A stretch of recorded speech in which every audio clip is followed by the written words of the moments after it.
Hello mga ka-Team Boclog! Welcome to our mini vlog.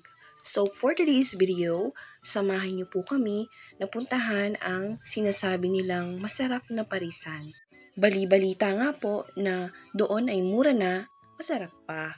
Kaya samahan niyo po kami na unti-unting libutin ang mga small business, restaurants, or kainan dito sa Marikina. So habang binabaybay po natin patungo doon sa ating pupuntahan, gusto lang namin maibahagi sa inyo na ang Team Boclog ay magpipinsan. Kaya isa sa mga hobbies naming magpipinsan ay ang hilig sa pagkain. Kaya samahan nyo rin kami sa journey ng aming sabay-sabay na pagtaba. Kayo ba mga ka-Team Boclog, ano bang hobbies nyong magpipinsan? Comment down below nga para malaman namin kung ano rin ang hobbies nyo.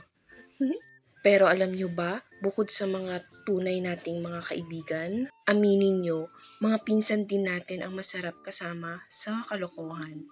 O diba? Sino relate dyan?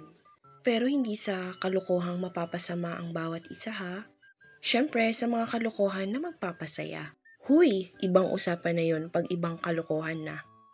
So kung mapapansin nyo rin talaga, kaming magpipinsan ay may mga sari-sarili ng mga pamilya. Pero as much as possible, sinisikap din namin magkaroon ng time sa bawat isa. Dito, mas mapapatibay ang samahan nyo talaga. And at the same time, nagbe-benefits din ito sa mga anak namin kasi nagkakaroon din sila ng oras and bonding sa isa't isa. Na for sure, kalalakihan din nila. Kasi nowadays, pansin nyo, may mga ilan din talaga na nawawalan ng time sa isa't isa. Kasi nga may mga sari-sarili ng pamilya. Kumbaga, hindi na talaga prioridad pa. Pero 'di ba masarap din sa pakiramdam na may oras tayo sa bawat isa. Yung bang paminsan-minsan, hindi naman kailangan palagi eh. Ang importante naman doon, nagkaroon kayo ng memories together na hindi na maibabalik ng panahon. At mas papahalagahan habang may panahon.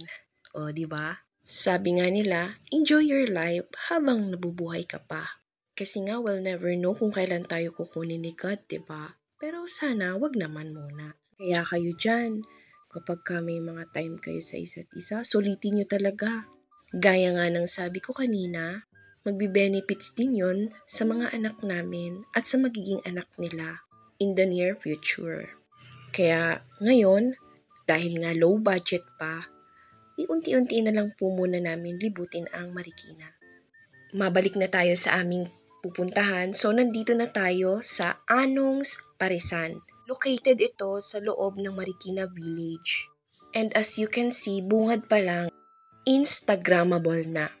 Pero guys, don't expect too much. Hindi to pwede sa mga masiselan at maaarteng customers. Pero talagang ilalaban namin ang kanilang menu. Masasabi talaga naming sulit ang naibayad namin sa aming mga nakain. At sa tingin namin, isa itong family business. Natulong-tulong din sila na mapalago ang kanilang small business. Kaya nandito rin kaming mga small vlogger para suportahan sila. Oo nga pala guys, baka mapansin nyo kami lang yung tao ha. May mga pwesto din sa loob, pero dahil wala nga tao dito sa labas, ito na lang yung inoccupy namin. Say hello to Team Boclog! At ito na nga, sisimulan na naming umorder. Ito nga pala ang kanilang menu ng Anong's Parisan. Picture muna while waiting ng orders. So gaya nga ng sinabi ko guys, hindi to pwede sa mga maaarting customers. Dahil naman cowboy naman kami and cowgirl, for the go kami sa ganito. Nauunawaan naman namin kahit papano. Iba pa rin kasi talaga pag parang lutong bahay pa rin. 'Di ba? Aminin nyo. Pero guys, wag nyo silang i-bash ha. Hindi din namin to kinuha para i-bash sila. Promise, masarap talaga ang mga luto nila. 10 out of 10. At siguro nga dahil small business lang naman ito at kasi simula pa lamang nila dito, unawain na natin bilang customer. Basta kami, hindi kami maarte. Kaya uulitin ko guys, hindi to pwede sa maarte at masiselang customer. Alam naman namin na hindi pare-pareho ang bawat isa. Sila nga pala ang tunay na Team Boclog, Papa D, Daddy J, and Daddy R. At isa sila sa mga vlogger na shy type sa camera. Naku, lalong-lalo na si Daddy J and Daddy R. Joke lang, baka magalit. At naiserve na nga sa amin ang aming order. Ito nga pala ang pares na may java rice with sunny side up on top. Man ang pork chop nila na may kasamang coleslaw. At boneless fried chicken na may masarap na gravy. Syempre, samahan na natin ng panulak. Walang iba kung hindi Coke. Mas masarap ang ating Coke kapag may yelo. Huy, Coke, baka naman. Char. Kaya kayo guys, try nyo rin dito sa Anong's Parisan, located around Marikina. Masarap to guys. Legit, hindi kami mapapahiya sa inyo. Kaya subukan nyo na guys. At ito na nga, ipufood taste na ng ating Daddy R. Kahit shy type yan, for the go yan. Wow! Uy. At sa mga puntungang ito, galit-galit na guys. Siyempre, mga kumakain na eh. Ito nga pala yung mga anak namin. Ninanamnam ang sarap ng kanilang pagkain. At nasama pa nga si Daddy J. Later. Sa mga puntong to, nagpapababa na sila ng kinakain habang ako ninanamnam pa ang sarap ng pagkain nila. O diba, hindi naman halata. Huwag niyo kong bulihin ha. Dahil tunay namang napakasarap talaga. Hindi naman talaga halata, diba? Sinikap po talagang walang matitira. Pero silipin nyo rin ang kanilang kapaligiran. Talaga namang maayos at makakakain ka talaga ng matiwasay. Hindi lang naririnig sa background pero may mga pa-music din sila dyan.